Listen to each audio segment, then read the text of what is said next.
like light and day. In those days that we had Form 1 to 5 and 6 form. So these were people I had bullied, who were now, I was in a class with good experience. Then after 6 form in France, I went to Legon, did law, went to the law school. After the law school, did my national service as Commander Edna Iguafu, District Assembly. Then came to Adabaka to work with the law firm of Akufo-Addo Pempenku. Stayed there for up to 1994. Met a young lady there who is sitting behind me now, not too young any longer. And then we opened our own firm of Ghartey and Ghartey. That was where I was until I came to Parliament in 2004. Since then, that is what I've been doing. In Parliament, you have held some positions. Can you share that with us? Well, I was the ranking. I was the ranking constitutional leader when I was in the constitutional legal committee. Then I became ranking constitutional leader between when the MPP lost power. Then I became the second deputy speaker, and then member of the constitutional legal committee, and also chairman of the committee for members holding office of profit. I chaired, some of my members are here. I was their chairman. I hope I did well.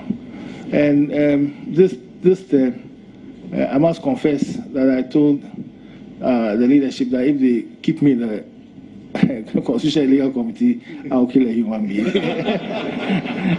Thankfully, I'm not there. I can't stay in one committee for, since I don't know what crime I've committed.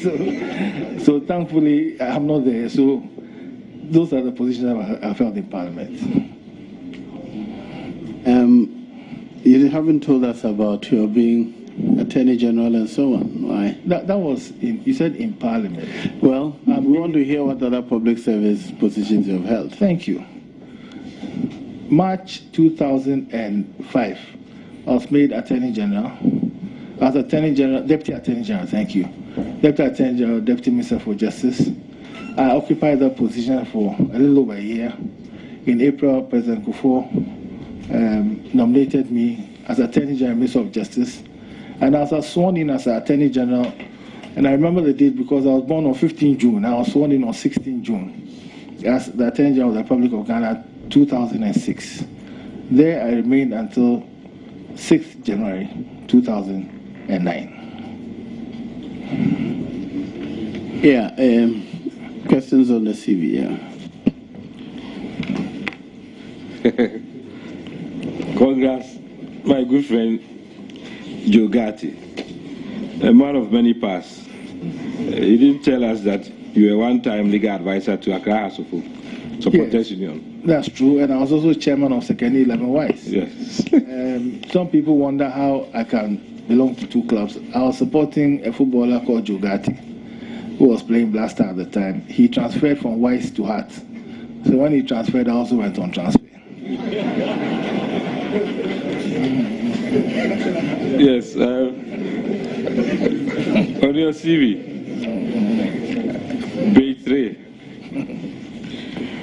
we share something in common, but you didn't also tell us that you are an accomplished publisher. It's on page. It's on. That's the third page. It's not numbered, but that will be the last page. Thank you. Yes. Accomplished publisher, and you have published works. Yeah. That's one, doing business, and as many as 9 unpublished works. And what does it mean? Okay. You will notice that we have in Parliament, we had in Parliament just before we rose a bill on the company's bill. When I was Attorney General in 2008, I set up a committee, and the subsequent Attorney Generals did not change the committee. They added some people and so on. So that was I think it was Justice Crab. No, it wasn't the Justice Crab. It was Justice Dateba committee, and they submitted their report, and were considering that the Constitutional and Legal Committee. The books that I've written, apart from advocacy in Parliament, a lot of it, principle of company law is about company law, and the rest of them have aspects of company law. Even the book on labor and employment has a chapter on the employment of directors. And so I thought it wouldn't be fair to the reading public if I published a book and then a few months later it became outdated because we had a new law. Now that we have a new parliament, we have a new attorney general, and knowing the workings of parliament and executive may take some time, I'm ready to bring the books out. There's another book, the F is Advocacy in Parliament. It's about how to speak, when to speak, and what to say. If you recall, when I was sitting as second deputy speaker, I had the opportunity to render a couple of rulings. And as I was sitting there a lot of time, I was taking down notes and watching people who said what, how they said it, and things, and I was taking down notes. And so I started developing this book. Unfortunately, once again, I was threatened with amended standing orders.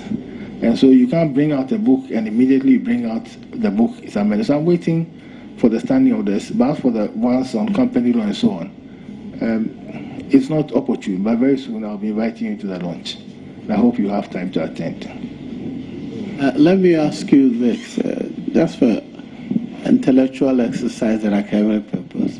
You said while sitting, you're making notes, proceedings in Parliament, conduct of members, and the advocacy skills, and you've compiled that and you're publishing out of that. Who would own that? Well, I mentioned you in the book because I remember you used to be there late at night usually. I mentioned those who used to stay, we used to sit up to 10 and so on. But I don't think I'll give you some of the royalties. I think the intellectual property still remains mine. And my lawyer Obiamwa, he will advise me on that. Very well. Any more questions on the CV? I'm grateful, Mr. Chairman, and congratulations to Mr. Speaker. I recall that when he was in the chair, he was always fair and balanced. So we shall aim to achieve that today. Except that when you followed Joe Ghartey, the footballer, from wise to has, we, the Phobians on this committee who are in the majority, would like to know where your heart is so that when it comes to the decision making, we know how to consider you. You know, Honorable Obidata Blackwell wants to lose me my seat the next time because his schedule is basically a wise city. Thankfully for me, today there are different divisions. So when you talk about the Premier Division, my heart is with Hearts. When you talk about First Division, my heart is with Wise. When both of them come to one division, then I'll take it. I'll advise him accordingly. I've been told by a colleague here that then I should go to Blasters. Then I don't get any trouble. Mr. Chairman, a very wise one. I want to begin with the name. The communication from His Excellency the President has Joe Nana Ghartey. Nana appears, but on your CV there is no Nana. So just for our records, consistency. The middle name, Nana Ghartey is sitting behind me, so I should be careful what I say. But the middle name given to me by my father was Nana Kobna Akwa. JNKA Ghartey. The Akwa is AKWAA. So the president, I worked in his chambers. So I don't know whether, I'm sure you remembered it and said it, but I've dropped all the middle names a long time ago. And I'm just known as Simple Joe Ghartey. Thank you very much. On page 2 of the CV, you have told us today the committees you served on, but you are silent on that. So I'm sure we would have your permission to make the necessary additions because we'll require that. But if you come along with me under employment history, we would need your permission to amend. I think there's a slight error here under G, Second Deputy Speaker of Parliament. You notice that it's Second Deputy of Speaker of Parliament. Yes. So we need your permission to. The permission is granted to the pleasure. And on page 3 of the CV, I make an interesting observation that you seem to spend only 2 years in all your academic positions. All your academic positions. Adjunct lecturer at Ghana Business School, instructor at GIMPA, senior lecturer at Ghana School of Law, senior lecturer, Mount Crest, all of it 2 years, including senior lecturer, University of Cape Coast, which I'm sure will be ending this year. Any particular reason why politics is you love to move on from one place to the other? Politics is the reason. If you look at, apart from the Ghana Stock Exchange, really, what happened was that younger people came, and then I gave them the opportunity to teach. The first class in Ghana Stock Exchange was taught by Toby Afedi and Ken Ofurata, the president. And there were 2 lawyers in the class, myself and Awono Williams of blessed memory, Lawyer Awono of blessed memory. And so between the 2 of us, we shared the class for a while, and then we taught other lawyers. So the time had come for us to give them space. You will notice that in all the other ones, for example, University of Ghana and so on, then after a while, we are getting to elections. That 2000, University of Ghana, after I was going to stand for the first time. The GIMPA, I stopped in 2011, 2012 election. Ghana School of Law election, Mount Crest election. This one, if you pass me, minister, so I have to stop. So I don't stop because of any problem with them, but I let them understand as I go in that if I don't have the time to do it, I'll give it up. And those are the terms upon which they take me. Well, Mr. Chairman, I wish to stay on politics. Most of your supporters will be heartbroken that you are totally silent on your presidential aspirations. There is no reference to that, any particular reason? And do we take it that you are perhaps taking a decision to change your mind on that ambition? Because you know some of us are in your camp. When I don't want to say, I was going to pass a comment, but I just realized where I'm sitting, so I've kept my comment. But this is my very good friend. Anyway, when I looked at your list, I didn't see any space for it in what you asked for. For example, there was no, in some countries I hear when you attempt so an academic position, so you can say PhD attempted or LLB attempted. We don't have that habit in Ghana. So if I succeeded as president, then I would have put it in my CV. But I didn't succeed, so it's not part of my CV. We don't take attempted, it's not part of the CV in Ghana. So, Mr. Chairman, we'll take it that the ambitions are alive. When they asked, Mr. Chairman, when they asked Jesus, are you the king of the Jews? His answer is that you said so. Mr. Chairman, the Honorable Speaker does not provide information on his numerous conferences, I'm sure, and workshops, as we would have wished you provided per the template we gave. Any particular reason why? One of the problems I had was that your template demanded some form of exactitude. I mean, you had to state the time, the place. For example, I have certificates in ADR and so on and so forth. But unfortunately, I couldn't find the dates and so on. And I've been monitoring, I must confess, I still a glance at your vetting, and I didn't want to come and sit here and face 2 hours of what date and so on. So I thought that the wiser thing was to leave it out. So that's why I left it out.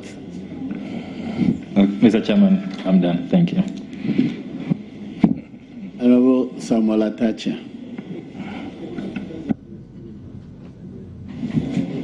Yes, Honorable Ghartey, I find it curious that you profess to be a legal advisor to Supporters Union of Accra House of Oak Sporting Club. In my dealings with you, when I served you faithfully as a lawyer, I never found any moment in time that we're professing to know matters about sports. So what kind of legal advice do you give the union? I'm very curious. The first is that I didn't trust you when it came to when it came to sports, you didn't indicate to me that you were a Hearts supporter. So I taught you a lot, but I kept that a secret from you. But I've been very active in sports in terms of legal matters. I've represented them in various cases at the GFA. I have a deep interest in sports law. Sports law is one of the undeveloped areas of law. In some countries, it's one of the richest areas. And as we continue to develop our sports and go into merchandising and marketing and advertising and so on, we will see that hopefully more lawyers will pay attention to sports law. Unfortunately for us, I'm not the sports minister, of course, but our game is dying. I remember when I was a young man, I used to go and watch Hearts and Kotoko at the Crowns Proceeding. You had to get there at 6 o'clock in the morning. And horses will be, policemen with horses will be attacking us with whips, and even when they hit you on the back, you don't feel it because you want to go and watch the match. Today we are even struggling to fill our stadium, so it's my prayer that young lawyers listen to me, will take it up, young administrators, and lift the game up again. Because when I was representing Hearts of Oak, it was a very active. I wasn't charging them because they were I supported, but it was a very exciting area. I mean, you would go to in the afternoon, the GFA appeals committee and so on. We used to sit in the afternoon, and supporters would be there. The place would be full. Some of them would be at the stadium waiting because they're going to detect somebody 2 points or 3 points. Honorable Neil Ativan knows what I'm talking about. And at that time, Hearts and Kotoko had very strong supporters union. So I want to assure you, Honorable Atacha, that my position was a very important position. And I didn't trust you. You didn't show me that you were a Hearts supporter. So I kept it away from you. Okay. Atacha, are you done? All right. Ghartey, that is global. Thank you, Mr. Chairman. Mr. Chairman, as a former level 100 MP, I had a privilege to catch the eye of Mr. Speaker, and that really developed my courage to speak at the floor. I'm so grateful. But I'm asking myself whether I'm qualified to ask you these questions, but I'll ask you only one. Buankra project in Ashanti region is very important. Please, kindly hold on. Are there any more questions on the CV before I proceed to the main meet? Very well, then you may proceed. We won't return to the CV. Go on. Thank you, Mr. Chairman. Mr. Speaker, the Buankra project in Ashanti region is very key to the development of our maritime industry, in particular in the nation at large. To make it effective, we need a very strong rail services, right from the Tema port or Takwade port, cutting the containers to Buankra. May I find out from you, I'm sure you might have gone through some literature on this Buankra projects. What do you intend to do, or what are your plans in terms of railway services connecting the ports to Buankra to make it operational? Thank you. Mr. Chairman, sorry, I won't say Mr. Speaker. I think the Buankra project is part of the Railway Master Plan that was done in 2013 by the Ghana Railway Development Authority. I think that it is clear. Buankra is a typical example of the fact that the ports are at risk if we don't develop our rail. It's not only Buankra. If you take Takoradi, for example, and I'm sorry, I hope I've answered the Buankra question. I'll say it's an integral part of the plan. But if you take Takoradi, for example, 2 days ago I was reading Ghanaian Times. It stated quite clearly that the expansion of the port has taken place and the ships have started coming in.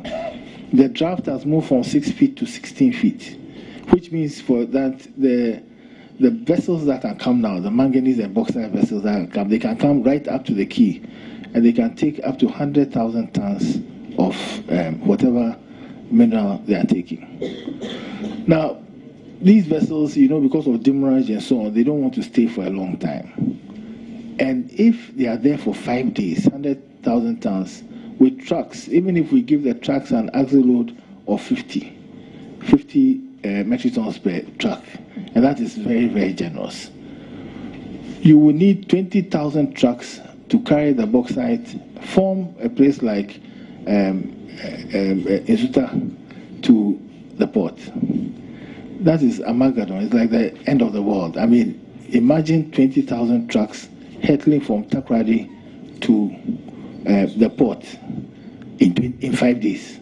The world will come to an end along those parts. It will be an environmental disaster.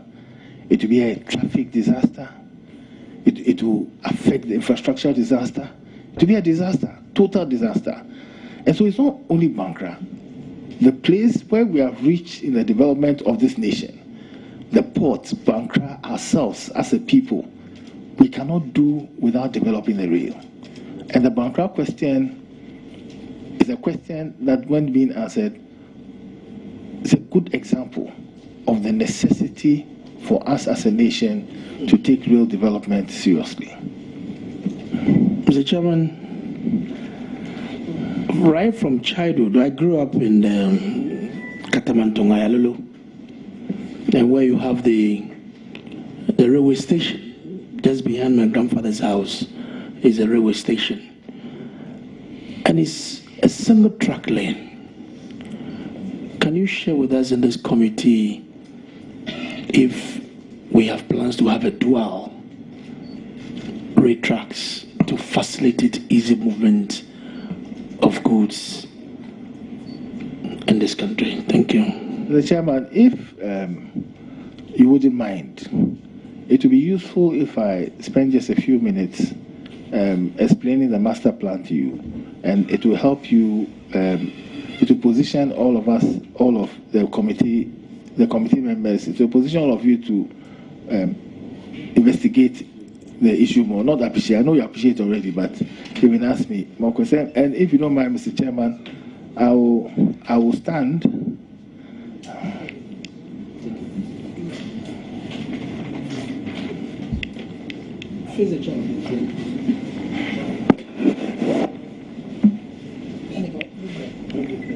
Mr. Chairman,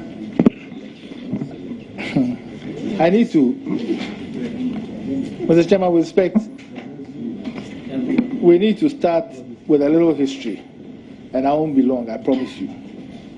This whole development of rail started in 1898. Now, one of the reasons why there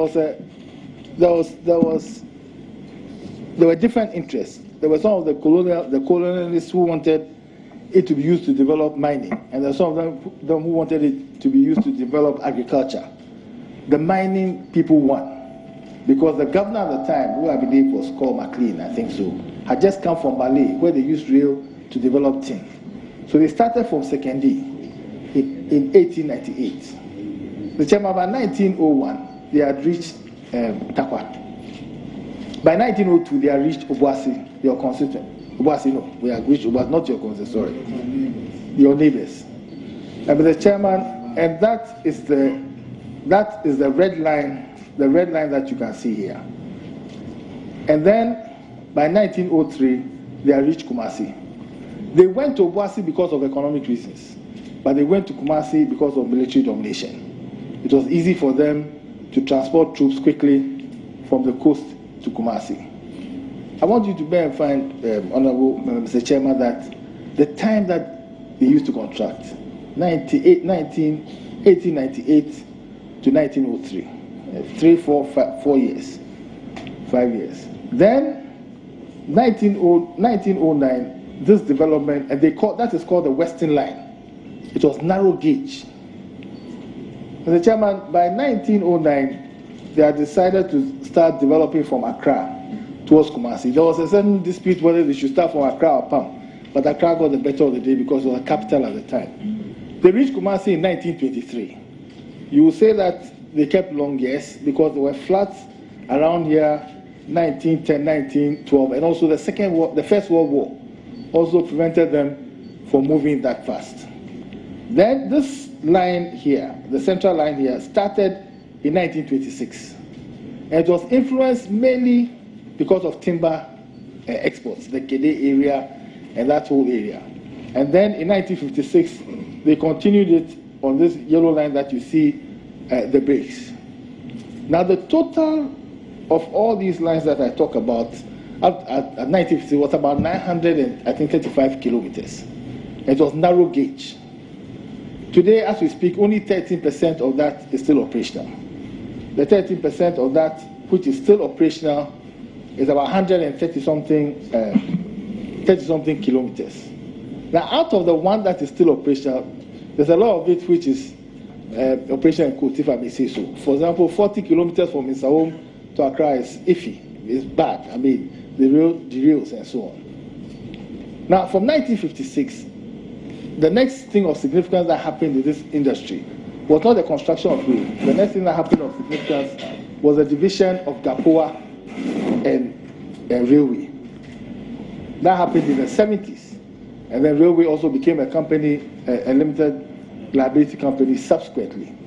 And recently, I'll come to the recent development, that is Tema Akosobo.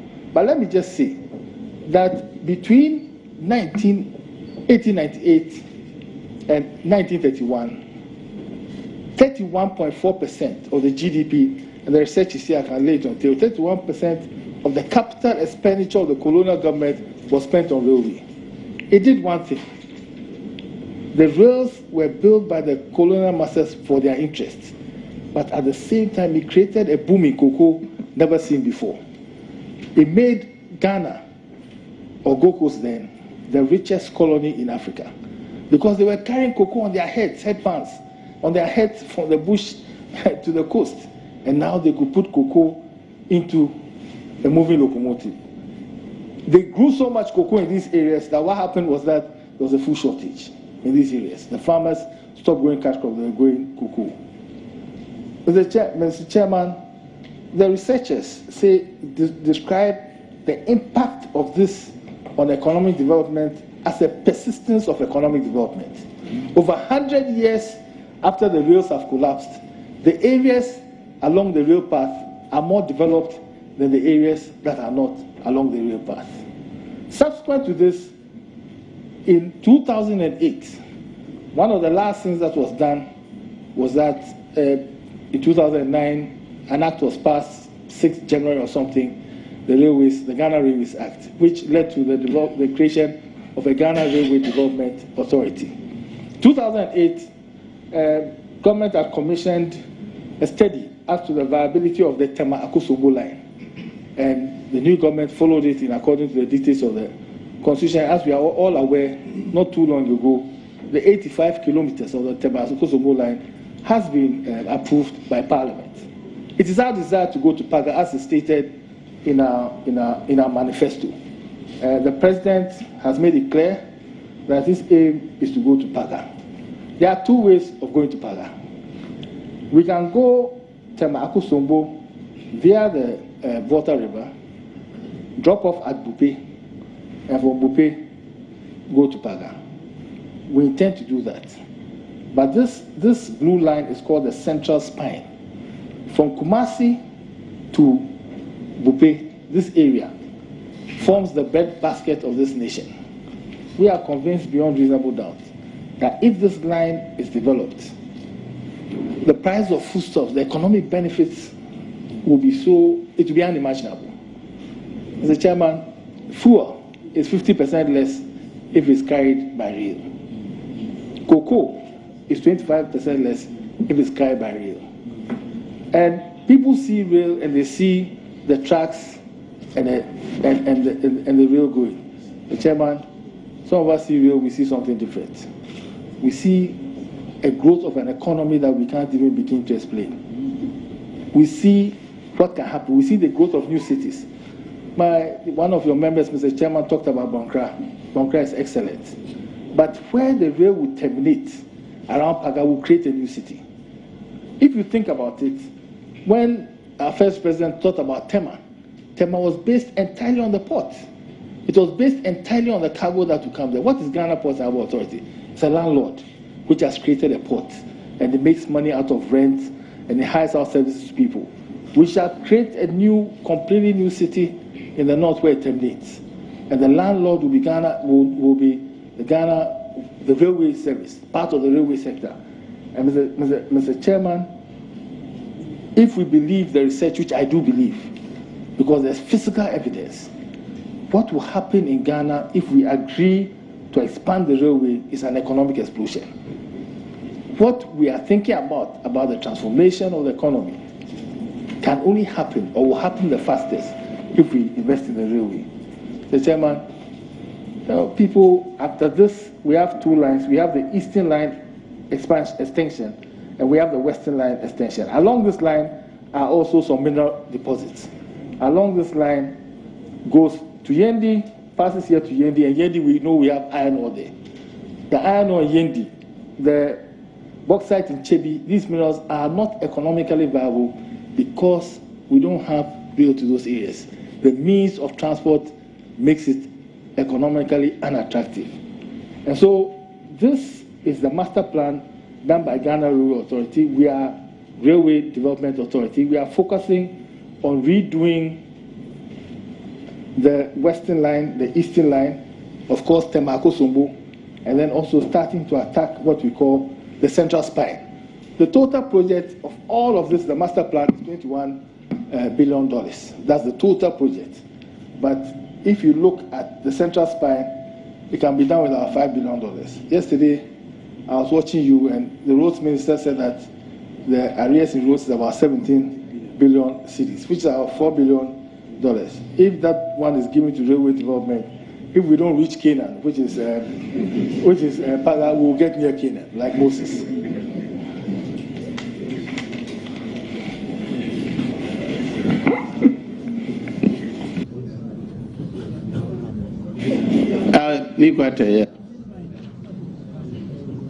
Sorry? Yeah, okay, good. Minority. Sorry, we're from Major, we're going to minority. Oh, but you have, yes, let me give, you have just. Thank you very much.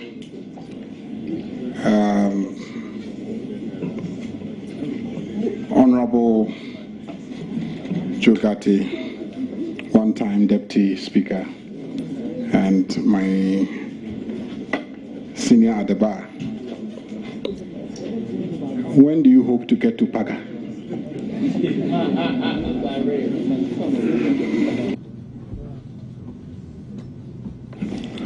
Honorable Atacha said by rail. That's how do we hope to get to Paga, by rail. When do we hope to get to Paga? Honorable Chairman, there are 2 or 3 things that must, in my view, must happen. The President has showed commitment to rail by creating a Ministry for Railways Development. For me, the significant thing about it is that, and I'm answering your question, the significant thing about it is that he added development to the name. Every other ministry is responsible for development. Aviation is responsible for developing the aviation sector. Health is responsible for development. But he added development to this because he's serious about the fact that we must get to Paga. You remember that when I started, I talked about the time that it took the colonialists to construct the rail from 1898, that period. To tell you the truth, what has happened as far as this thing is concerned is that it won't take us a long time to go from Bupe to Paga. Because, as you know, the geography there is wide expanse, vast, there's space, and so on. It's more difficult to do it in the southern part of the country. And so it depends on right of access, it depends on, from everywhere the train passes, from the median, 100 feet to the left and 100 feet to the right should not be encumbered. And so those are the kind of things that can frustrate us, one. The second thing, of course, that can frustrate us is money. Because as I said, to get to Paga is about $5 billion. We are looking at a cocktail of BOT, we are looking at several examples that we are looking at. We are also looking at, if possible, to give it to different contractors as sections. There are standalone sections. For example, Tamale Bupe to Paga is a standalone section because when the ferry comes to Bupe and to Paga, it's a complete section. From Bupe to Tichiman is another section. somebody can start. So it depends on how we manage it. And if we manage it and manage it properly, in a few years' time, we can get to Paga. I want to get to Paga in a few years' time. By rail. Thank you very much. By rail. Thank you. I look forward to the days when I will also park my vehicle at Bupe and join the rail line. We tend to develop sectors without the necessary linkage to other critical sectors of our economy. I keep citing an example. For instance, we've been in the mining sector for over a century as a country, but there's really no industrial development relating to mining services. So we import almost every service for the mining sector, and when you do the balancing, you realize that we don't retain much from the gold that we extract. I see that even in road construction now, that almost every equipment is imported. You have one major opportunity to embark on an expansion of the rail sector. Have you considered how to finish that exercise with Ghana developing a complementary industry that services the rail industry and perhaps becomes an exporter of the service to the sub-region? When you talk about railway development, are you looking at the complementary industries that will emerge in railway development? Honorable Chairman, you are preaching to the converted. There is no point, in my view, of just putting a rail track from here to Paga without thinking about all the complementary things that have to be developed. And indeed, the railway sector itself did not seek to develop as a standalone enterprise. When you go to location, which is my constituency, you have a railway school, which is no longer functional. You have the railway, the local, as they call it, where they repair wagons and so on and so forth. Quite apart from, so I totally agree with you. It is all part of the thinking. But in addition to what you are saying, we must create Ghanaian business in the process. We cannot. It is necessary that, like the oil sector, there's local content. So we have to look at the legal framework, because in Kenya recently they made the single largest investment in rail.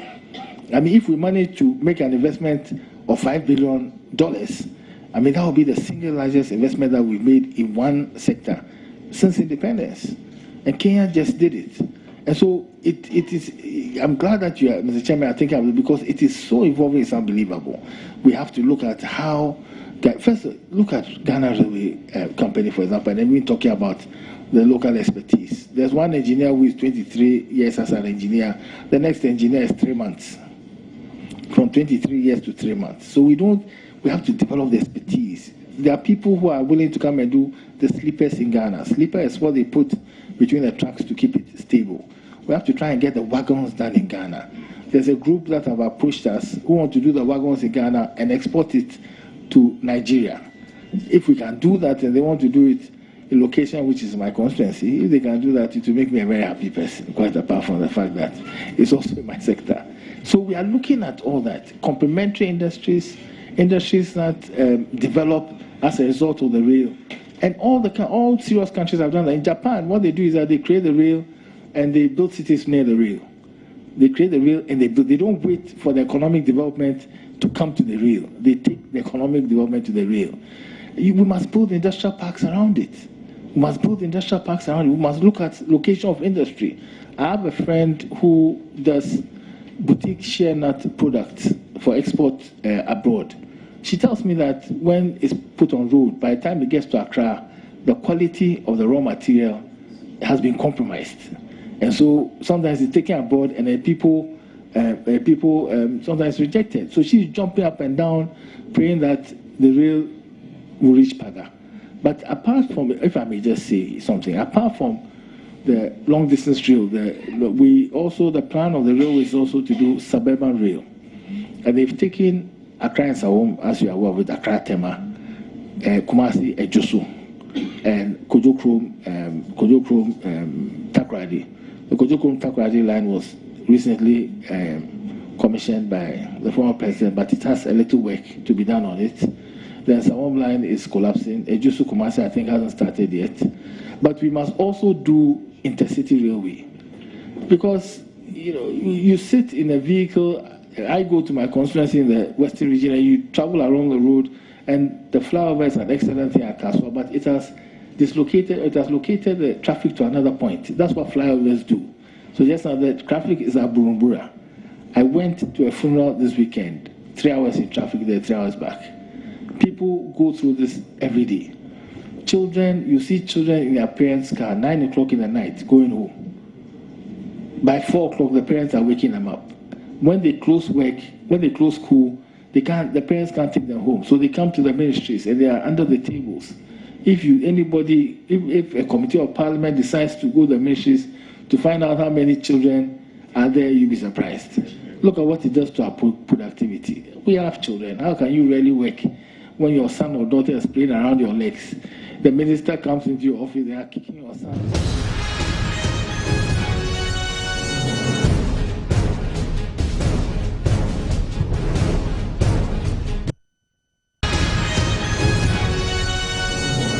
Sector, they have National Communication Authority, then they have different GIFEX and different institutions.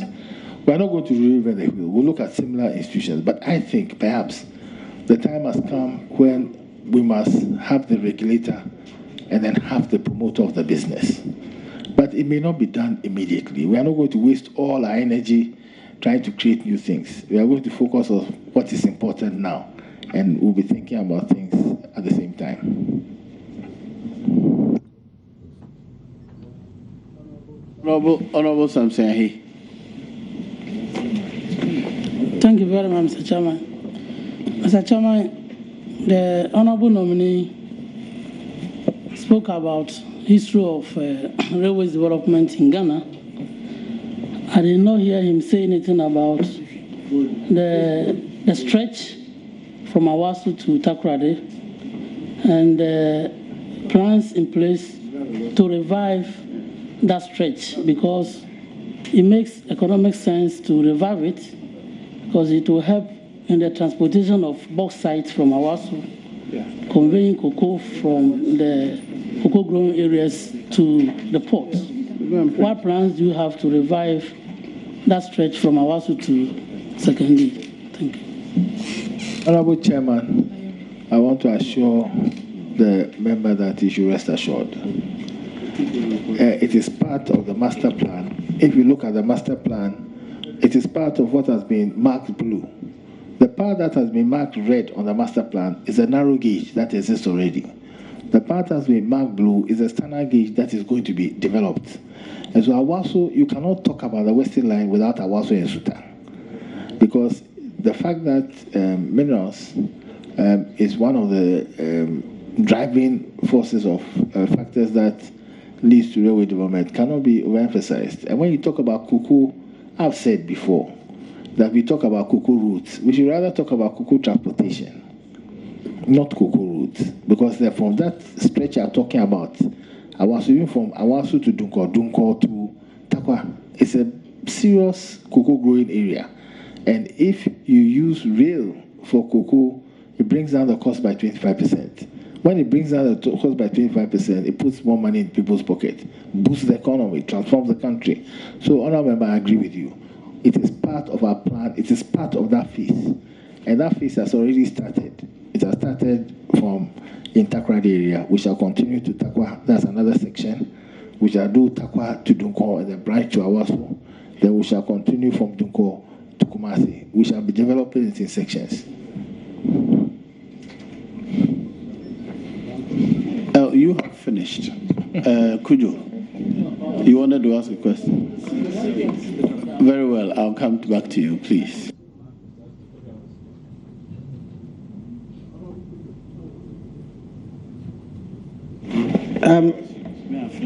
Honorable, congratulations. My question is a simple one, that technologies change. And since we're going to embark on this massive technology, as I plow through development in the railway sector, now they're thinking about maglev, that is magnetic, they're thinking about electric, I know we are thinking about locomotive, the general train. Are we planning to take care of these things as we look into the future? Yes, the various proposals that we have are very interesting. There are people who have come forward who talked about electric trains, for example, using electricity. And I said to them that, well, our electricity, sometimes we have challenges. Some of them believe that they can generate their own electricity purposely for this purpose. So I assure you that we are not going to do trains that belong to the last century. We are going to do trains that belong to this century. If I tell you we are going to do bullet trains, I'll be lying to you. And I've sworn on oath, so I won't engage in lying. But we are moving to trains which go 100, 120 kilometers per hour. If I'm going to my constituency, or if you are going to your constituency, where we are next to each other, somebody who starts from here and is going to Dawanya, hopefully will reach home before the person reaches home. So 100, 120, that's what we are doing.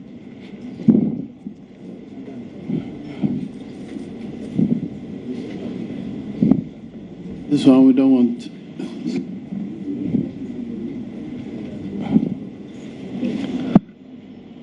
Senior Ghartey, congratulations.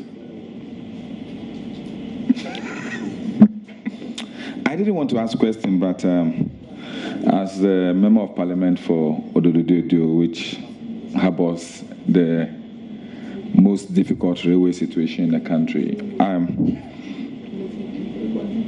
there has been a problem, serious problem between the traditional authorities who gave out the land for the construction of the railway headquarters in Accra and the Railway Development Authority.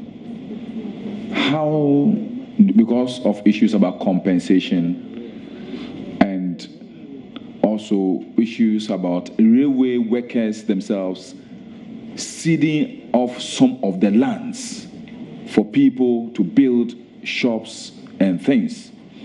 How do you hope to resolve this issue, counting the fact that that place is a principal point of railway movement in Ghana? Thank you for this question. I mean, we have to develop a model that includes the traditional authorities. And it's not only about railway. The development model that we develop in this country must include traditional authorities. I've always believed that instead of compensation, there can be partakers.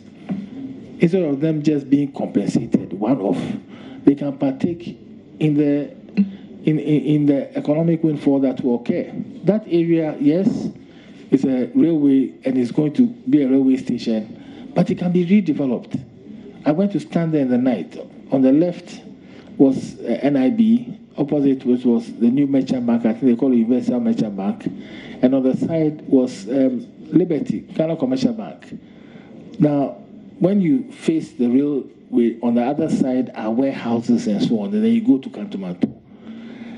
A serious developer can totally transform the place and incorporate in it as well a railway in a manner that the traditional authorities also will partake in that they will continuously get money out of it. When you look at, for example, Kantomanto, and I've had a chat with, I had a chat with a number of young men in Kantomanto. They didn't know I was a railway. I'd been designated for railway. Very interesting. I asked them, if they come and develop here, they are ready for development. And that is the challenge, one of the challenges Honorable Obiama, stakeholder involvement. We can't just go and sack them and not think about how we incorporate them into the whole development mechanism. The railway doesn't have money. We don't have a lot of money. We are trying to raise 5 billion Ghana cedi. We get to Paga. We want huge land to develop a city. We can't go. I don't intend us going to buy land. I intend us partnering the traditional authorities there. And so it is negotiation, it is stakeholder involvement, it is selling a vision, and it is showing them the benefit that will come to the nation, to them as well. And I hope that, God willing, and with your help, you are the Member of Parliament there, we can do something for this nation. That's all.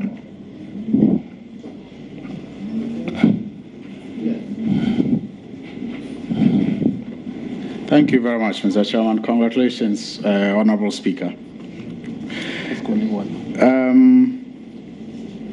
I was going through your CV and I was surprised you didn't state here that apart from being nominated as a minister by Nana Akufo-Addo, you also at one point said he gave you a wife. Well, I think I mentioned, I said that, I worked in Akufo-Addo up to 1994. And I met a young lady, not too young any longer, sitting behind me, but I still love her. And I took her from there and got married to her. So I said it. Right. It's in that sense that I said, not that Nana Akufo-Addo, the president, fiscally gave me a wife. But I met my wife in his office, and his mother graciously cut the cake. You know, Honorable Eseluso wants me to say it. Yes, my wife, Ghartey, was sharing the same office with Honorable Eseluso. Thank you. So, office romance. Yes. Office romance is now railway development romance. Now, Honorable Nominee, I've just been doing some checks on railways, and I was impressed with your earlier presentation. But I found something that is interesting, and with the leave of Mr. Chairman, I would just like to read what I found and then get a reaction from you. It says in 2005, the Minister of Ports, Harbours and Railways announced plans to extend the railway system to facilitate economic development. To begin, $5 million was invested for feasibility studies. Possible projects at the time included extending a line from Ejisu to Nkranza and Techiman, a line from Tamale to Bolgatanga and Paga to Burkina Faso, a line from Wenchi, Bole to Wa and Hamile, and also to Burkina Faso, and a line to Yendi, where we all know that there is iron ore deposits. Now, in March 2007, a private-public partnership was proposed to rehabilitate the Eastern Railway from Accra to Ejisu and Kumasi, with an extension from Ejisu via Mampong, Nkranza, Tamale, Bolgatanga, and Paga, with a branch from Tamale to Yendi and Sheni. The extension started at Kumasi and will cost $1.6 billion. Now, moving on, there was another proposal in September 2007 to extend the Western Railway from Awesu via Techiman, Bole, Sola, Wa to Hamle. Now, in February 2008, the Ghana General News reported that the Minister of Harbours and Railways and Ghana Railway Corporation expected to complete a new commuter line linking Accra and Tama by June 2008. And it goes on.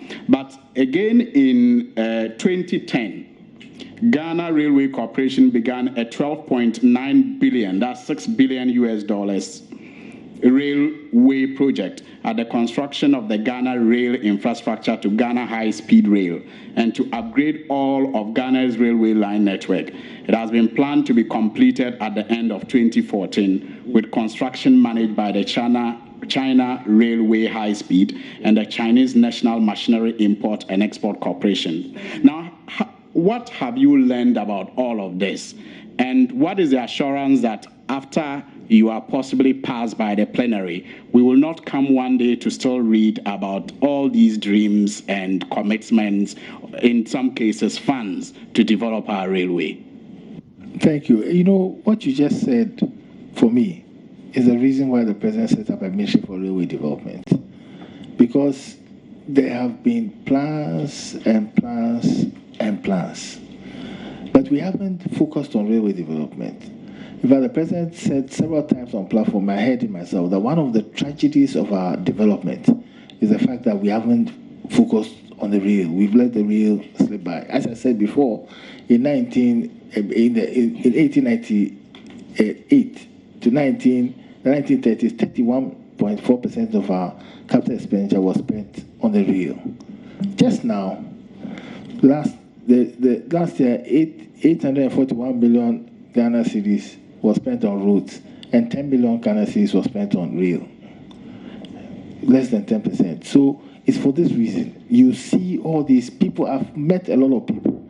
Some of them tell you, oh, we came and this and this. I don't want to say some of these things here because, I mean, you don't know whether what they're telling you is true. But now we have a dedicated ministry which is going to look at this and ensure that people can't say that, well, we didn't get a response, or some of the excuses they give. Even the CBS loan from China, rail was supposed to play a major part. What is the problem? Is it the jinx or what? We are trying to do the rail, or it's because our mindset is such that it's so big that it's easy to forget about it and rather do a road or do the other investments are cheaper. So the reasons, the things that you've read out are exactly the reasons why the president decided that this time I will get somebody who will focus entirely on railways, and he added development. All right. So I hope we won't come back and be reading about how your ministry also tried. But to my next question. No, I'm depending on your prayers. Pray for me, then that guaranteed for Ghana.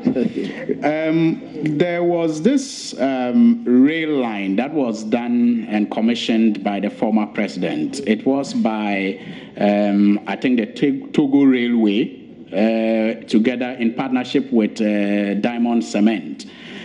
And it was a 3-kilometer railway line. Now, I've been thinking, we have the story of the West African gas pipeline, which was supported by many other African countries because of the common interest.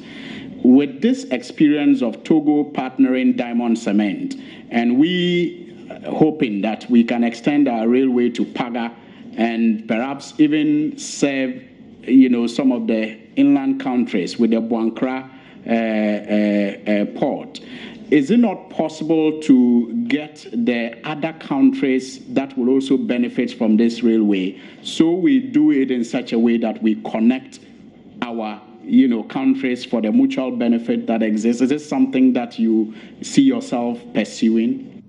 Thank you very much. I asked the same question, and I was told that there used to be a Burkina Faso Ghana Joint Commission on Rails. When you look at the literature, it tells you that Burkina Faso is practically a mineral deposit. It's sitting on gold, the minerals there. There's a rail line, or they are trying to construct a rail line from Ouagadougou to Abidjan. But from there through us port is shorter. And so, Honorable Member, I intend to quickly start looking at that. But also, ECOWAS has a plan to do an ECOWAS railway line, so we'll be looking at that as well. But, Chairman, if I could just say that the point he's made about Diamond Cement is very important. A private company decided to construct rail because it is cheaper to transport their clinker by rail than by road. They did most of it in Togo, but they needed 3 kilometers, 2-point-something kilometers in Ghana. So if a private company can construct rail, why can't we? As I speak to you, there's a Ghanaian company that is seeking to construct 15 kilometers from the harbor in Tema to the free zone area. They are doing it on the back of 2 companies that have come into the free zone who are going to produce cement. They say there's one Moroccan company and another company.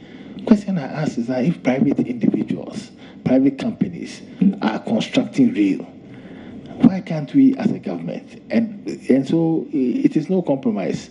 God be our guide. Now, finally, the need to maintain existing lines. It seems to me, reading through the literature available, that so much money has gone into the rehabilitation of existing lines. And in most cases, it always has to do with what they call the rail slippers.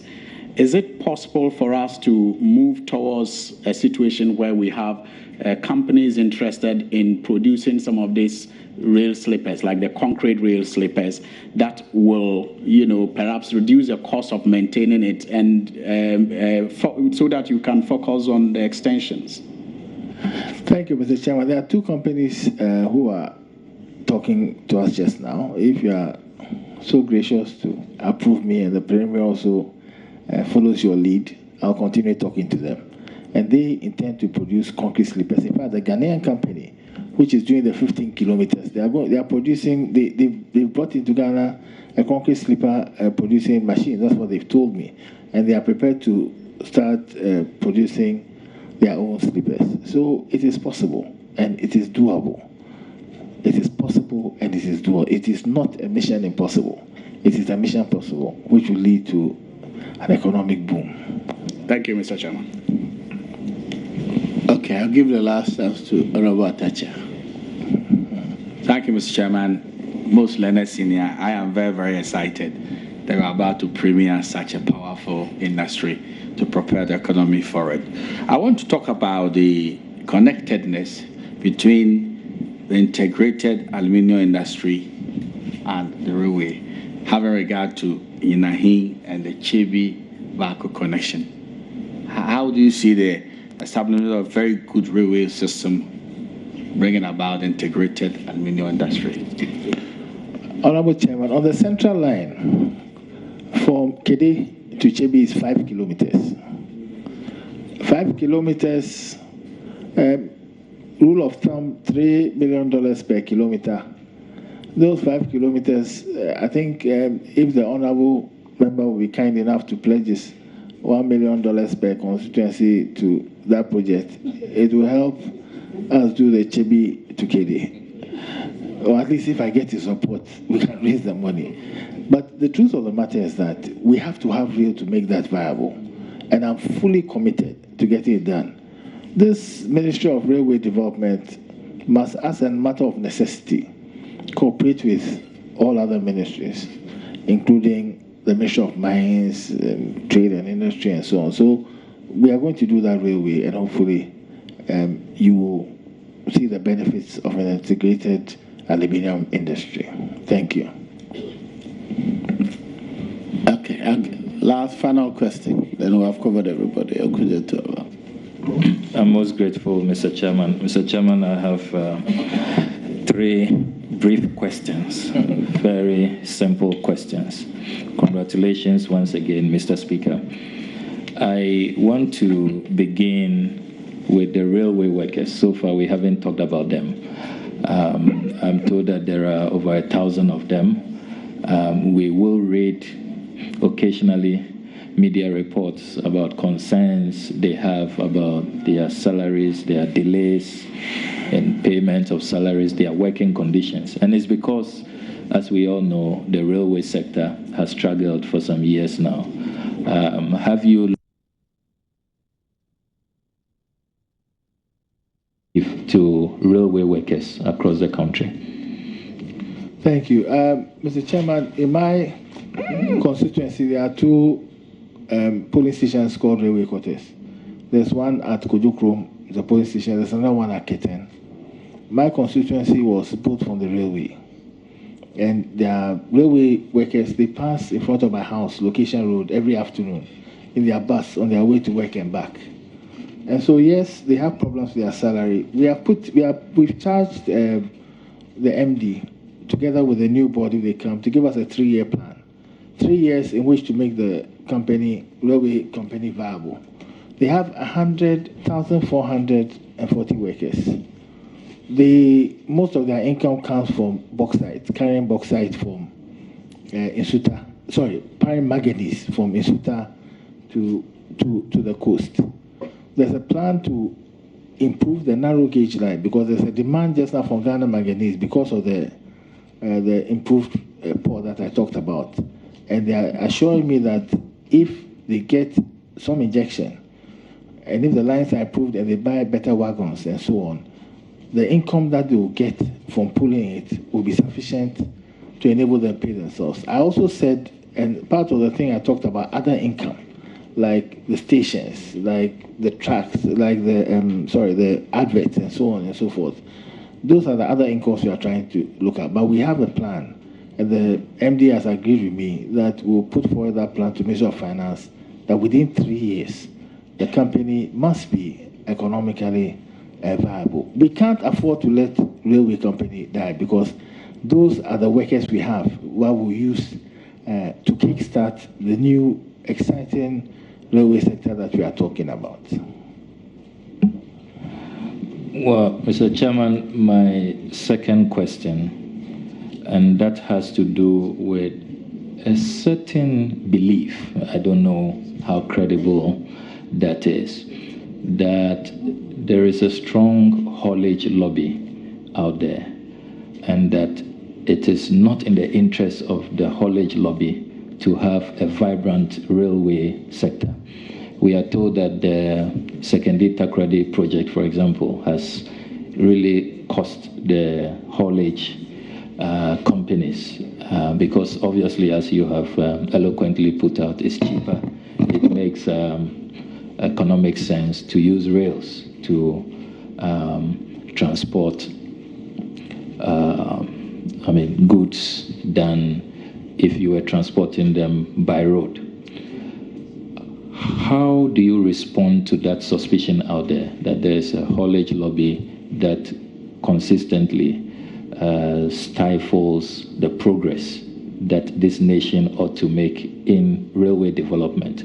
And do you also consider an opportunity with cargo owners, where cargo owners can be brought on board to, for example, help us with the funding arrangement you have been discussing earlier, so that there can be some off-taker agreement with these cargo owners as a means of raising funds to develop the railway sector? So, Chairman, I want to thank you for the question, and I want to thank you for the answer you have provided in the question, because that was just what I was come to say. It's a partnership. We must see it as a partnership. We must recognize that everything you do, you threaten other people. People like what is there. They don't like change. But we must explain to them that this is a change that we can all benefit from. Let's even talk about the trotros and so on. I mean, if you have a train that is taking 1,000 people to one point, a collector point, can you imagine, instead of the taxis and trotro drivers waiting for passengers to come, they wait buses one day, they wait hours. They are sitting there 30 minutes, 1,000 people are deposited to them, and then they can take them to their various points. Thankfully, the rail does not have the characteristics of a road, and it goes on straight line. Because we are going to the standard gauge, even we'll be going on straighter lines, going faster. So I think that with negotiation, with openness, with humility, we can enter into some kind of collaboration with all stakeholders, including the people you talk about, for the interest of Ghana. I just want to share an experience on that. When I was growing up at Bekwai, one morning the train broke down. It couldn't continue to Kumasi. There were not enough vehicles in all the facilities to carry the load for that day. They went from morning till night. Each driver went on about 4 or 5 times from Kumasi. So that's a kind of one train breakdown. And Mr. Chairman, that's the kind of nightmare I'm talking about if we don't do our railways. Because the manganese, even the bauxite and so the manganese and the new ports, to be a nightmare. We don't have enough trucks to carry it. We don't have strong enough roads. It will be a disaster. Don't even think about it. It's a Armageddon.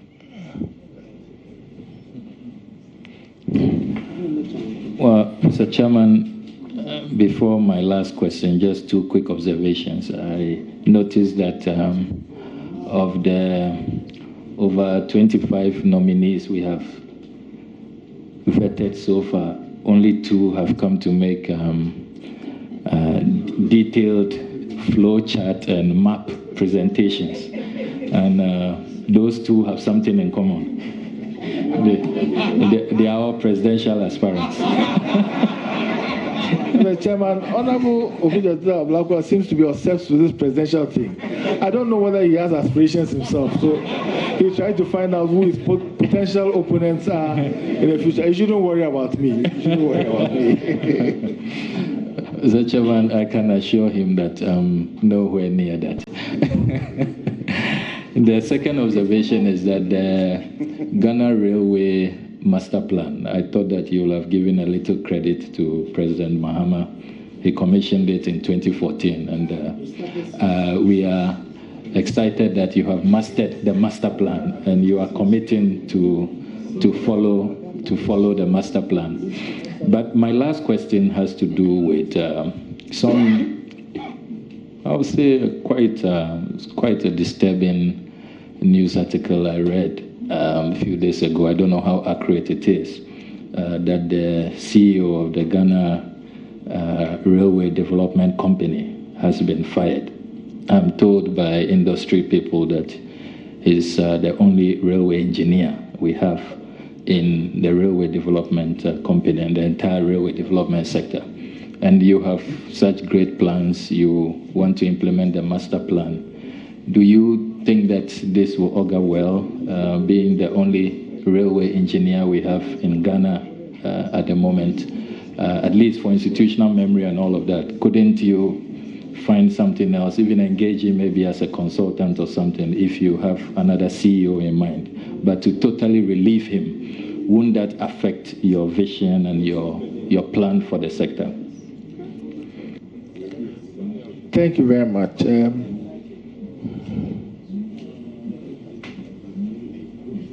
Thank you, Mr. Chairman. I didn't see that news item. If I had seen it and seen its tenor, maybe then I'll be in a better position to respond to it. But I intend to harness all the expertise in that area. When I was talking, I made the point that when you go to Ghana Railway Company Limited, for example, the senior engineer is 23 years experience in railways. The next one has 3 months. So even those who are no longer there, we are going to bring them on board in various capacities. We are going to create new institutions. We are going to expand this thing. And so it's all hands on deck. And to acknowledge former President Mahama is a very simple thing for me to do. But for me, I regret to say that the railway for me is bigger than political parties. I think that, as President Akufo-Addo said, it is the tragedy of our development, and we recognize the impact that every government made. For example, I talked about the Tamako-Sobo line, which occurred in President Mahama's time. I don't have any problem at all giving praise where praise is due. But if I may just say one thing that I left out, Mr. Chairman, the railways will also unite the country. It will bring people together. It will bring cultures together. We'll get to know each other better. United we stand, divided we fall. I think now, Honorable Yele Chiri. Yeah, thank you very much. My question number one is that when the president was announcing your nomination, he said you will be operating in his office. But given what you have just said about creating new institutions and then investors trooping to your office and stakeholders interested, where will your office be located? First of all, I don't recollect the president saying that, because I'm not a minister of state responsible for the railway. I'm a minister for railway development. My office will be located in the ministry's building. My office will be where the former Ministry of Communication was. The Ministry of Communications has now built a very nice building. I pray to God that within my tenure, or even after I've gone, we can build a railway house, so that question will not be asked again. Number two, you know that when you go to Europe and other places, you have tram systems running. Will your ministry be responsible for introducing tram forms of transport? That is one of the options we are looking at when it comes to light rail inside the city, because you know that the city is very built up, and if we're going to start breaking down buildings and so on, perhaps even the compensation costs will be even more than the cost of constructing the tracks. So the whole tram system is that it takes advantage of the existing transport network because it runs on roads, so it doesn't have this light rail. So it's something that we are looking at within the city. Finally, if you look at the main problem of your assignment is finance, should I take it that the business law that you've been writing about plenty can help you, or you have some skills in attracting, getting finance to, help you develop the railways? I must say that even the establishment of a ministry of railway development has sent a message to a lot of quarters, a lot of development partners, a lot of potential financiers, because they feel that we are taking the matter serious. And I have a few skills that may be of help, and I'll do my best. That's what I can say. Okay, now the leadership. Honorable Muntaka. Thank you very much, Mr. Chairman. Mr. Chairman, let me congratulate our colleague and the minister nominee for railways development. Listening to you, it sounded as if from the appointments committee here, we'll go down with they'll start taking train and go into our various homes, sounding very laudable. But in an earlier answer to your question, you acknowledge that there will be three major challenges that you anticipate: financing, encroachments, and then land acquisition.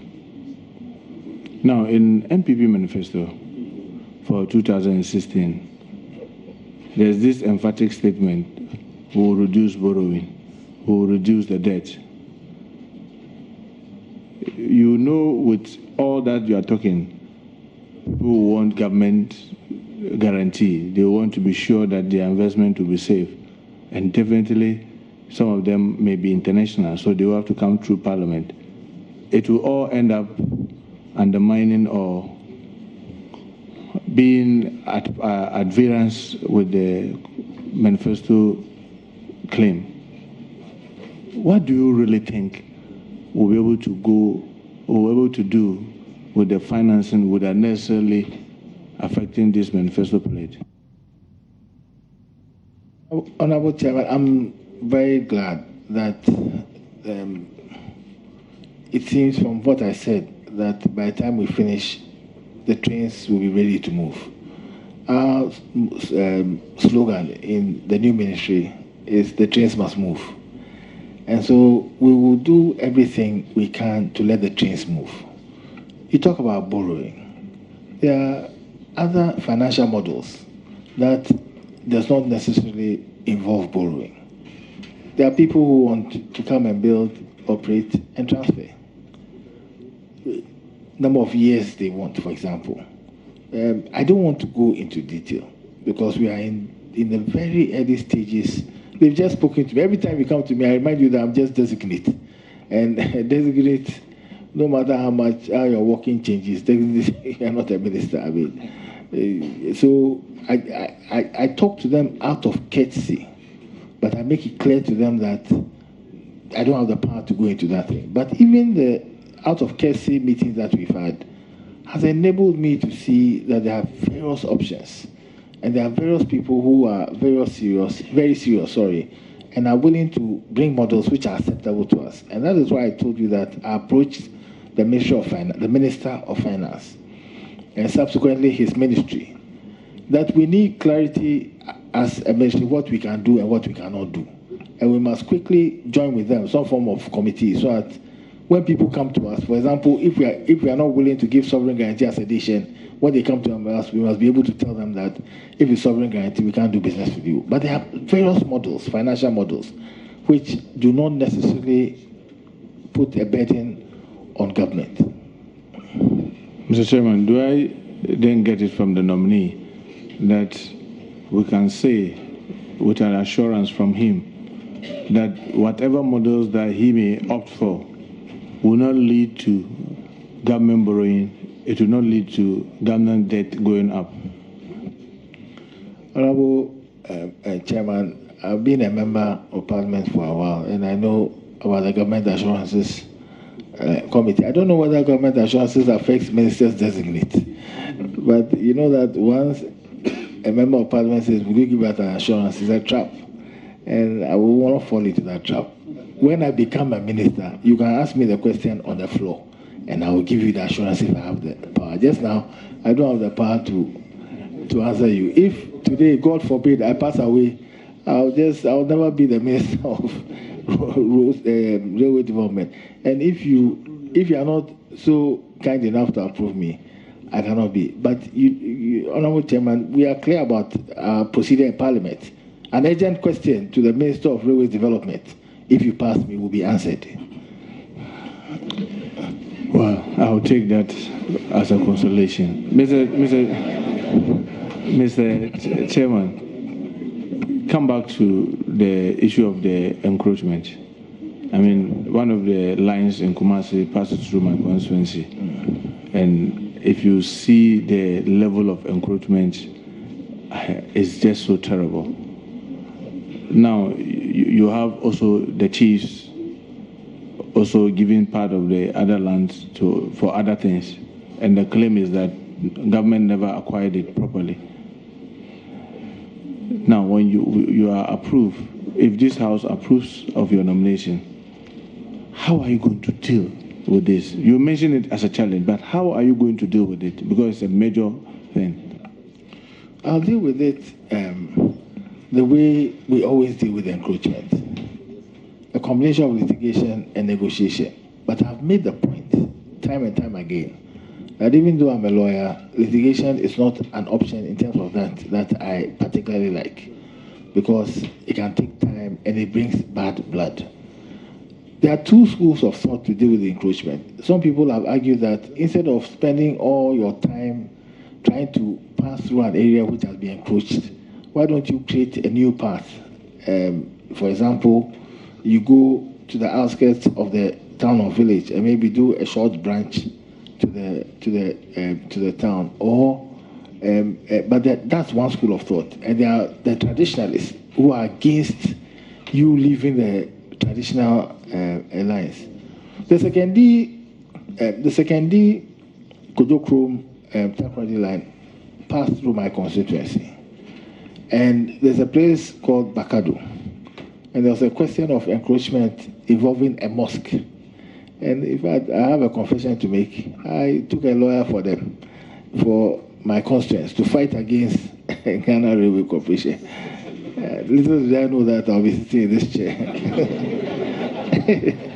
But we ended up negotiating, and they moved the line a bit, so the mosque is still there. It's negotiation. It's people understanding that it's to the benefit of all of us. And so a lot of my time I can see will be sitting down with people and just pleading with them and negotiating with them. People have built story buildings near the rail, are able to pull down the story building. And so it's a difficult, it's a very difficult mess. But we will also cooperate with the city authorities, the various district assemblies and so on. We shall work together.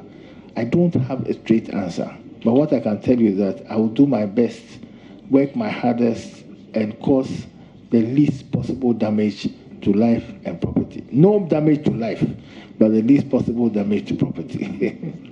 Well, I mean, in your earlier answer to your question, I heard you say you will encourage chiefs to give out their lands as part of the equity, which is, I mean, a very laudable thing. But if you look at the stretch that you intend to take, it transcends so many traditional authorities. Are you going to be talking to them individually, or you may be looking at using the regional or national House of Chiefs to be able to get a quick solutions to this? You know, when Burma camp and the airport was taken over, 3 different stools claimed a title to it. And there was a Jackson committee, the people of La, the people of Teshi, some of the quarters, even the people of Usu, some of them claimed it. So even one of the problems that I want to avert your mind to is that even the land, sometimes there's more than one chief who is claiming the land. And so we will do a combination of things. There are sometimes that the state will acquire the land, compulsorily wait for the people to agree upon themselves who the land belongs to. But I'm talking, I mean, it's a combination of things. When the opportunity presents itself, we shall negotiate with the chiefs. When the opportunity does not present itself, the chief wants to sell the land, we don't know the particular chief, We shall form. There are methods by which we form a commission committee. They go and discover how it is. But a lot of advocacy is required in this matter, and we will be talking to the chiefs, House of Chiefs to House of Chiefs, showing them our vision. The chiefs are also agents of development. They want development in their localities. So I'm convinced beyond reasonable doubt that they will be the partners of the Ghana railway revolution that is going to happen. I use this occasion to invite them to become our partners so we can work together to develop this country. Mr. Chairman, from his earlier answers to questions, I get the understanding that he will be using the private sector more in trying to develop the railway system that we have in our country. If I look at London or New York, with even the volumes, the daily ticket in UK or in London average about 40 Ghana cedis. Do you think that when you are trying to bring in the private people to help, what are you going to use to tell them that it will be profitable? You know, the good thing about rail lines is that different kinds of trains can pass on the train. So one railway line, the same railway line, will take passengers as well as will take cargo. So it's a mix of income. You mix the income, and that's why I'm saying that we must think outside the box. If we just think about the rail track, maybe we're in trouble. We will say that the distance seen one step enough for me. But the question that we must ask ourselves is that how has GAPROA made money? How has Ghana Airport Company made money? As landlords. As landlords. And so if there's somebody who comes in and is terminating a terminal, 30% of the cargo that comes in goes beyond Kumasi, I'm told. The transit cargo, if we can terminate it and you make income. So it's different streams of income. We are forcing ourselves to think outside the box. That is the marching orders of the president, and that's what we intend to do. So we will use this combination. And I tell you, Honorable Chairman, it's not going to be easy. But I promise you that if you pass me, I will not sleep. I'll do my best, and God be my guide. Thank you, Mr. Chairman. Mr. Chairman, what do you tell the critics who say, oh, our population is small, and looking at the volumes that needs to be moved for it to be really productive, our population is very small? The story is told of when the first president of Ghana proposed to build the Akosombo Dam. They said the same thing to him, that our population is small. Don't build a dam. How many people in our country? There's this joke that they said, somebody said to him, how big is your country? Why don't we just put some cattle there? I mean, why are you doing a dam? Today, we all know that the dam is too small for us. The dam is too small for us. So all I'll say to the critics is that they should think. They should think big. The Americans say that you start small, you think big. The Chinese say that as a journey of 1,000 miles begins with the first step. I went to Fanson. Our school motto is Dream Shakan. Think and look ahead. They should look ahead. 10 years' time, 15 years' time. The railway made Gold Coast the richest colony in Africa. If we develop our railway and we become the richest colony, the richest country in Africa, this master plan will be too small for us. We have to have a new master plan. And last but not the least, there is no developed country in this world that does not have extensive rail. You give the example of London, that's why and New York. They cannot all be making a mistake. They must be they must be doing something right. So let us join the winners. Let us join the winners. Well, I know that Australia as a country are just a little over 18 million, and 12 million of them are living in just about 8 cities. And the vastness of it, I mean, from having several zones, freezing areas, temperate areas, tropical areas, yet they've been able to develop the rail to be able to meet their needs, even though they are just about 18 and we are more than that. will you consider looking at that kind of model in your dream to get us a very extensive railway system? Two things. So you said something just now. You said dream. It's not a dream, it's a vision. A dream is not attained. A vision is attained. And I'm glad you started talking about it, because it means that as a nation, we are joining the vision that the president has. Australia, there are so many models, Honorable Member. In fact, one of the reasons I think a member asked me early on why we haven't been able to develop that, there are so many options that if you are not careful, you'll be considering the options, and then 4 years ago, you get dizzy with the options. I mean, there's Australia, there's Ethiopia, who have done light rail, there's Kenya, there's Lagos, Kaduna, there's China Rail, there's Portugal, we'll consider all the options, but we'll have a cutoff point. I've told them that if God willing, I become their minister, we'll have a cutoff point. We cannot be considering options ad infinitum. And at that cutoff point, we have to take a decision. Otherwise, we will be twiddling our fingers and from Australia we'll go here. But it shows you that it's possible. It's possible. And please, it's a vision, not a dream. Lastly, Mr. Chairman, I just want to find out whether the nominee has also been given a letter in representing the president in the ministry. Yes. In an answer to an earlier question about the dismissal of the CEO, you said that, you haven't seen the news item. But if you are the president's representative, is it possible for anybody to do this without you knowing? You know, Honorable Chairman, I'm a lawyer of many years standing. And I think that the president's representative and a minister are two different positions. A minister, the president has power under the Constitution. He has final executive power under the Constitution. In his executive power, he can appoint you as representative. When you are a minister and you go through a certain process, it's a different kettle of fish.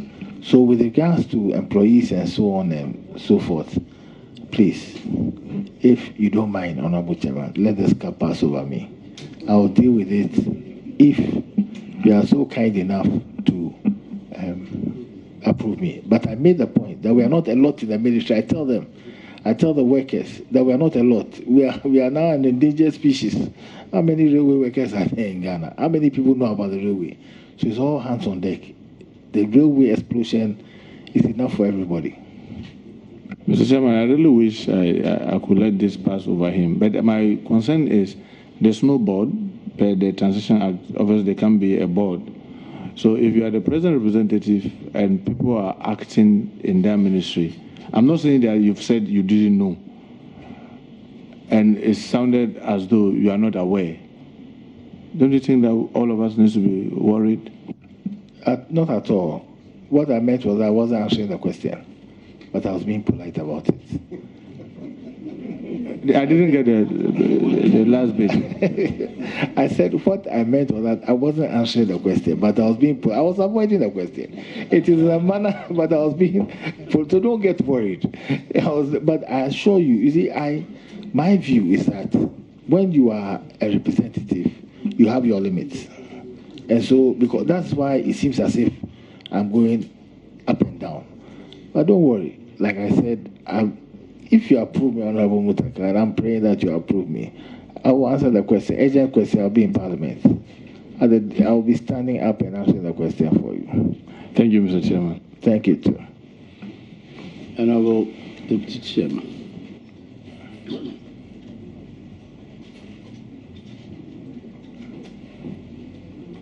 Honorable Speaker, congratulations. Thank you, but I'm no longer the speaker. Once a speaker, always a speaker, always a speaker. That's what I wanted you to say. I've been telling my constituents that I'm still a speaker, and they've been arguing with me. Very well, and we're all happy where the president is taking you.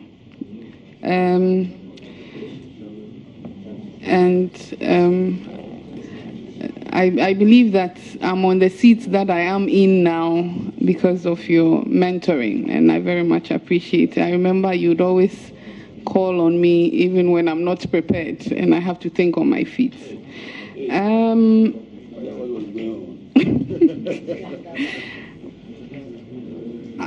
My question is,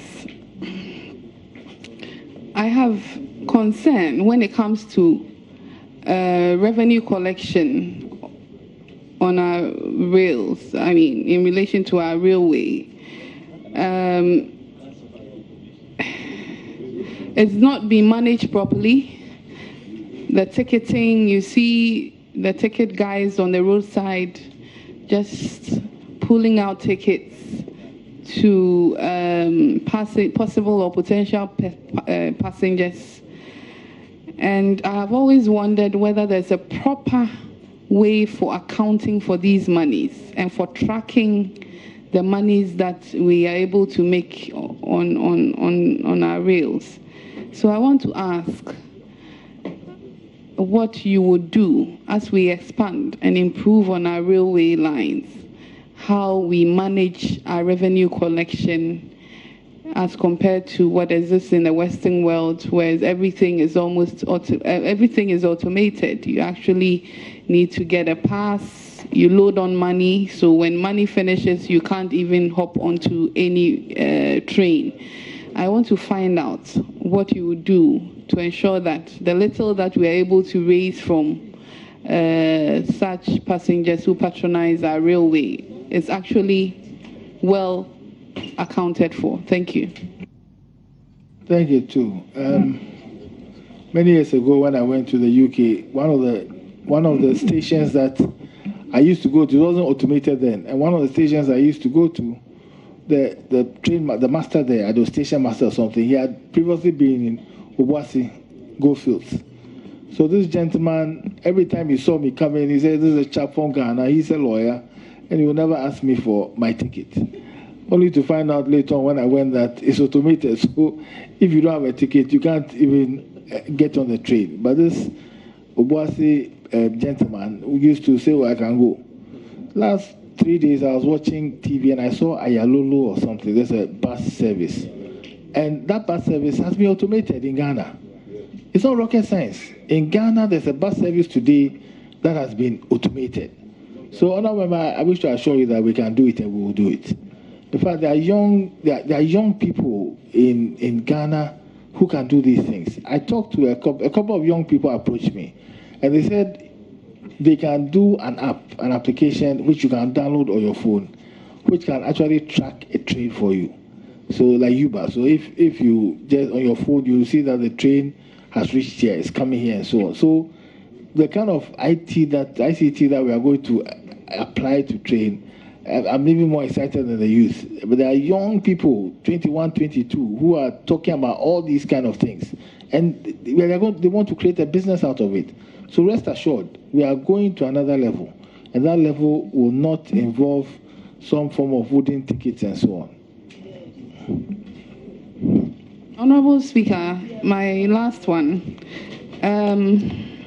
When we're talking about developing our railways, are we thinking of going only surface rail, or we're thinking of underground trains? Because in the Western world, they're now even moving to sky trains, where you know the trains are just moving in the sky and all that. And so I want to know if we're going surface rail, or in addition to surface rail, we're going underground.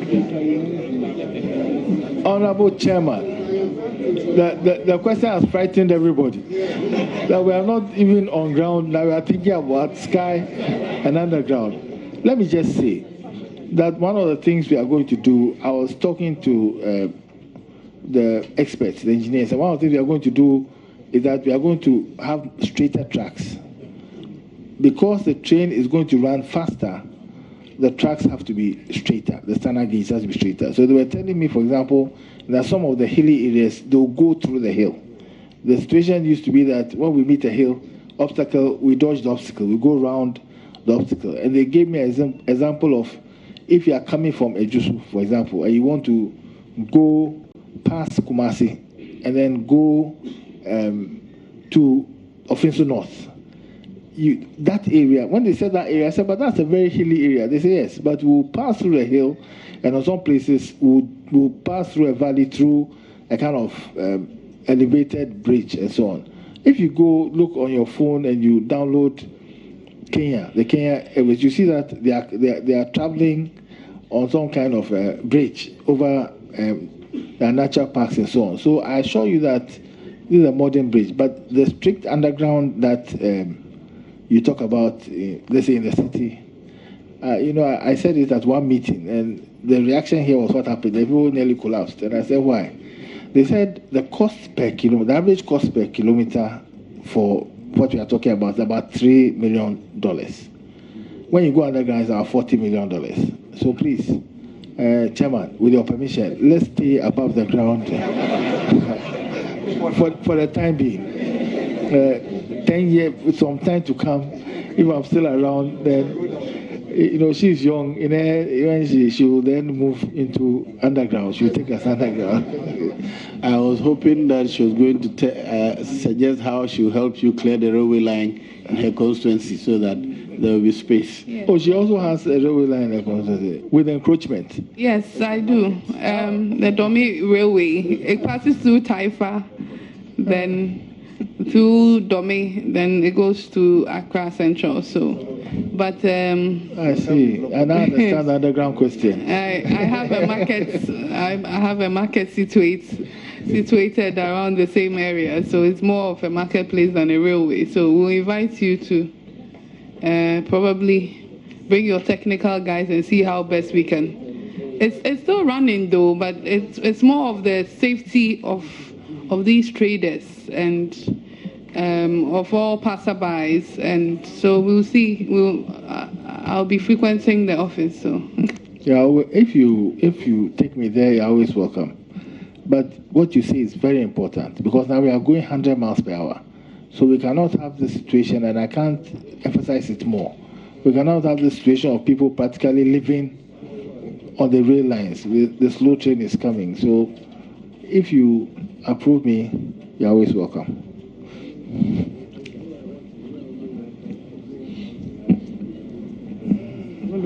Chairman, let me congratulate Mr. Speaker and my senior, the Honorable Ghartey, and to wish him well, even though I refuse to be in harmony with the thinking of President Akufo-Addo for annihilating the Ministry of Transport and just giving you a small portion.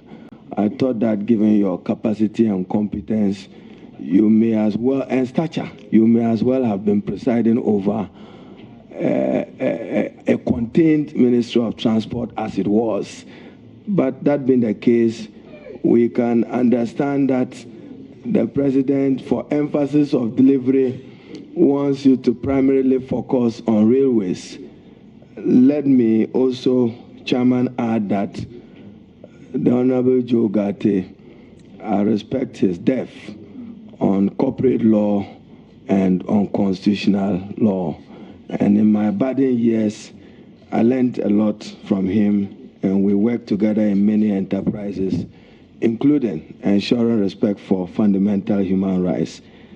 Mine is just to take you to page 75 of the MPP manifesto, and to quote from 78. So 77, 78 will be for my purpose. Your government promises to expand the railway network to the north of Ghana to create more economic opportunities and link the country with neighboring countries. This will be done by extending the Eastern Railway line from Kumasi to Paga to create an Accra-Kumasi-Paga connection. No, I know. Mine now is timelines. When do we expect you to initiate work on this, and how do you intend to go about it?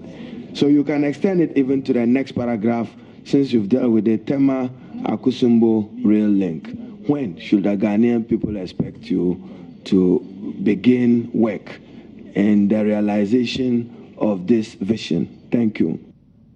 The process as I see it, and as the Ghana Railway Development Authority sees it, is that it goes through certain phases.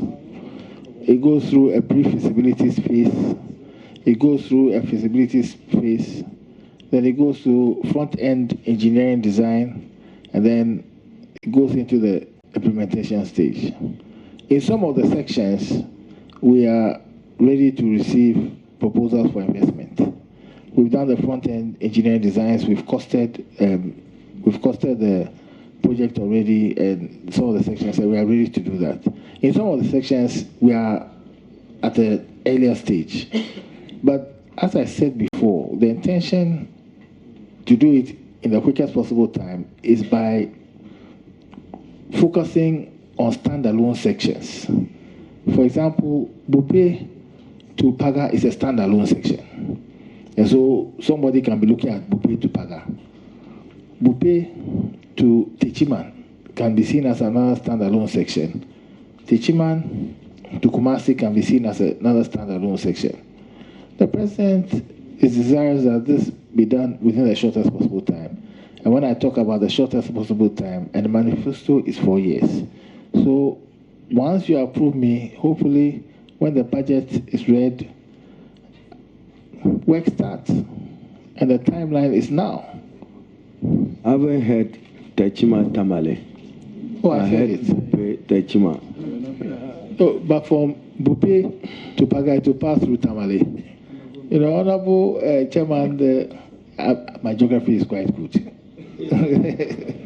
From Bupe to Chairman, Paga, let me lead the nominee.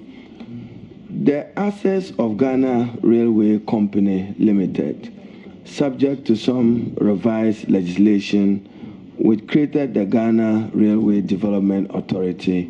All those assets were vested in the Ghana Railway Development Authority, which occasioned some disquiet among the workers and management of the entity.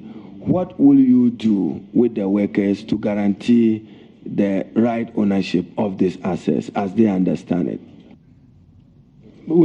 I've made it clear to both entities that we sink or swim together. So we've already started meeting together for the purposes of seeing how we'll take the process forward. And what we'll do is that when need be, we'll look at the asset distribution. We'll make sure that Ghana Railway Ghana Railway Company Limited has the capacity to carry out its mandate and to pay its workers. I said before that the improvement of the manganese line will lead to increased haulage, will lead to increased revenue, and the Ghana Railway Corporation have tasked them to put forward a 3-year development plan, which will lead them to solvency, cease dependency on government. It depends on the investment that we'll make, and we intend to make that investment. Chairman, my second but last question is on welfare of railway workers. You probably may underestimate their size. My understanding as hitherto Minister for Employment, a working population of about 1,400. And you know, when they are dancing with their train slippers, you won't have sleep. And the Ghanaian people will know no sleep. And you are aware, I don't know if you are, that they probably have not been paid for a certain number of months, 6 to 8 months or probably more. What will you do to cater for the welfare of railway workers? Thank you for asking me that question.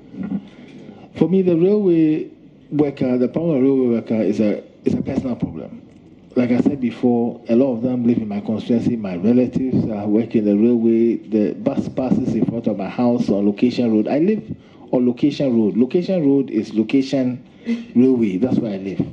And so railway, I mean, is around me every day. And I know more than as much as you do, even though I haven't been Minister of Labour, the problems that are faced. That is why we have submitted as part of our proposal to government for support for the ministry a certain input of cash flow to the Railway Company Limited. And that is why also we have told government that we are doing a 3-year plan to enable them be able to look after themselves. I am very concerned about the railway workers. They are my constituents. 1,400. And they are here as well. The chairman is here, and the rest of them are watching TV. I had to beg them that if they do Chobo here, I may be charged with contempt, so they should wait. When we go to a schedule bottom tree, then they do their Chobo there. The e-ticketing project for railways is on. Can we have some assurance from you so that you use it to exemplify how ticketing can be done to improve efficiency and allow for more transparency? I told Honorable Chairman, I answered a previous question, and I said that assurances, I don't think I'm in the position to give assurances because I don't even know where I'm landing now. It depends on your benevolence. So if you pass me and I become a minister, I want to assure you that if you ask me an urgent question, I'll answer that question. Chairman, I can assure him that he will land in the railway line from Sikado to Nabrongo. Chairman, my very last... But we'll look at it. The e-ticket is important. We'll look at it. Chairman, my very last question would be more of a comment and just tease the mind of the nominee, having been the learned Attorney General of the Republic. I like your take on any aspect of the 1992 Constitution you think can serve the country better through an amendment. But before you respond to that, railway, we are hopeful that you will do better. I've had an interesting experience in China where traveling from Shandong to Beijing, when I was offered the train, I probably would have preferred that to Wayamba Tamale in my village and route back home to Ghana than to fly to Ghana. So it depends upon the financing of all the models you have explained. PPP is PPP. A dedicated financing of railways, I'm sure, will unlock the opportunities in Ghana. And we should be, minister-designate, we should be mindful tomorrow of the cost of transport and the cost of getting late to business, to work, to hospital, and how the train line can facilitate it. I believe that you've traveled extensively. I'm told that there are persons who probably live in New York who work in Washington, or persons who live in Washington who work in New York because they can rely on a dedicated fast train network. Will you lead us by example that we can begin to have some appetite that this will be the Joe Ghartey legacy as Minister for Railways? And Chairman, I'm done. Thank you very much for the opportunity. Thank you too. It will be an Akufo-Addo legacy, not a Joe Ghartey legacy. I'm not the president. This is the president's vision, and I'm assisting the president to fulfill his vision. My joy in this whole business is that when the story is being told in 50 years' time by somebody who is appearing before maybe a committee such as yours, one of the areas that the person will also talk about is the Akufo-Addo era. And in that era, there will be a footnote, and that footnote will be Joe Ghartey.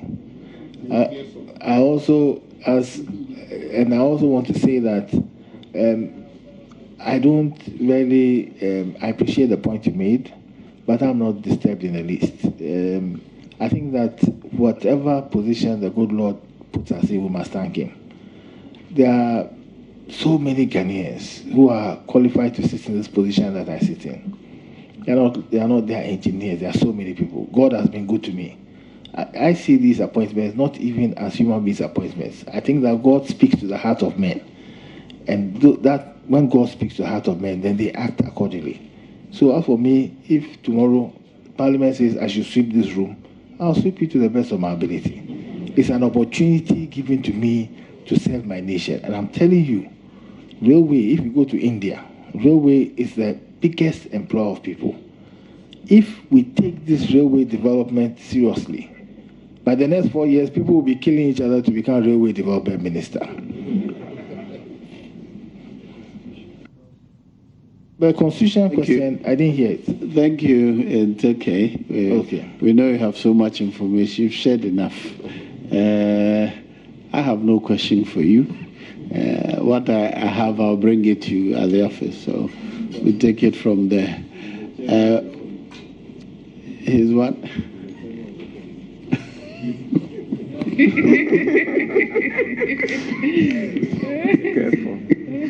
Yeah. Are there any dignitaries to be acknowledged?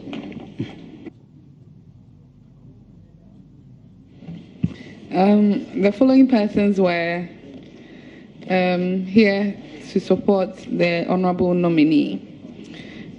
Mrs. Ifua Ghartey, the spouse of the nominee.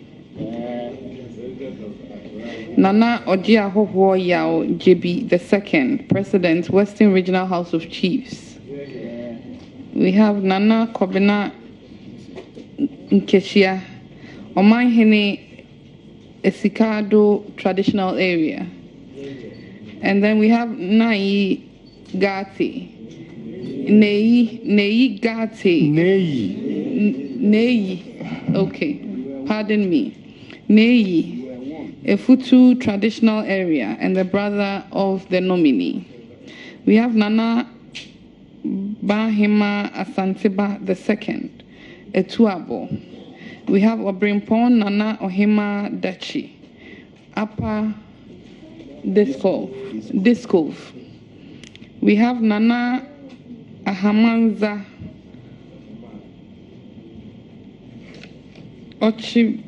Achempene Hene, Lower Discov. And then we have family, Dr. Jose Ghartey, Jay-Z Ghartey, legal practitioner. We have Frank Davids. Sorry, Dr. Jose Ghartey, medical doctor, not a legal practitioner. We have it here as, okay, Thank you. but it's written as legal. It was a mistake, please. Okay, so medical practitioner. We have Frank Davids, legal practitioner. We have Mr. Kofi Atma, legal practitioner. We have Eva Ochiri, legal practitioner. We have Honorable Angela Beidenemisa, former MP.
Thank you for attending upon your own committee and you're discharged. We are going to take a decision here now, so you can excuse us and we'll take our decisions now. Thank you very much, Chairman. Members, you are most gracious to me. Thank you. God bless